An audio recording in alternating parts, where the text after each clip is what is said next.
बैद्यनाथ पूजा committee अनुकूल सुंदराकांड पाठ और संबर्धना।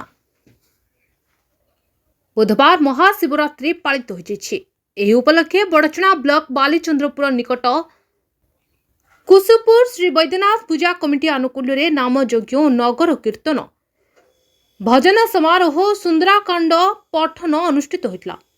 उपलक्षे आयोजित एक सभा शिक्षा प्रेमी रंजीत साहू सभापतित्व संबर्धना सभा अनुष्ठित होता। एथिरे मुख्य अतिथि भावे पुलिस एसआई संजय कुमार दास जोगदे महाशिवरात्रि हेउछि भगवान शिवंकर पूजा आराधनार राति। एथिरे सबु जनगण पूजा आराधना करी निजर तथा समाजर मंगल साधन करथांती। सम्मानित अतिथि भावे बालीचंद्रपुर सब पोस्ट ऑफिसर प्राक्तन पोस्टमास्टर ध्रुव चरण सेठी जोगदेइथिले। मुख्य वक्ता भावे एडवोकेट आलोक कुमार जेना जोगदे महाशिवरात्रि रे बैद्यनाथ पूजा कमिटीर कार्य को प्रशंसा करथिले।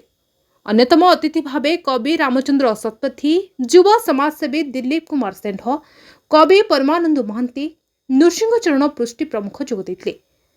मां बिरोजा महिला संकीर्तन मंडली अलीहाबाद नगर परिक्रमा करथिले।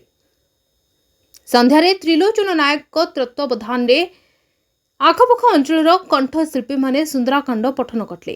ଏହି ଉତ୍ସବର ଆୟୋଜକ କମିଟି ପକ୍ଷରୁ ସମ୍ପାଦକ ସାମ୍ବାଦିକ ଏକାଦଶୀ ସେଠୀ ପ୍ରାରମ୍ଭିକ ସୂଚନା ସହିତ ମହାଶିବରାତ୍ରିର ଉତ୍ସବ ପାଳନ ସଂକ୍ରାନ୍ତରେ ସୂଚନା ଦେଇଥିଲେ।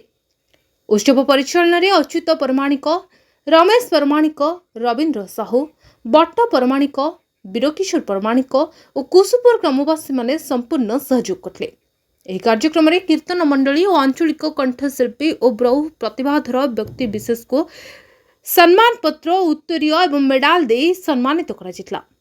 एही उत्सव में बहु श्रद्धालु माने जोगदे प्रसाद सेवन करथिले। बालीचंद्रपुरु एकादशी सेठी को रिपोर्ट द न्यूज टुडे।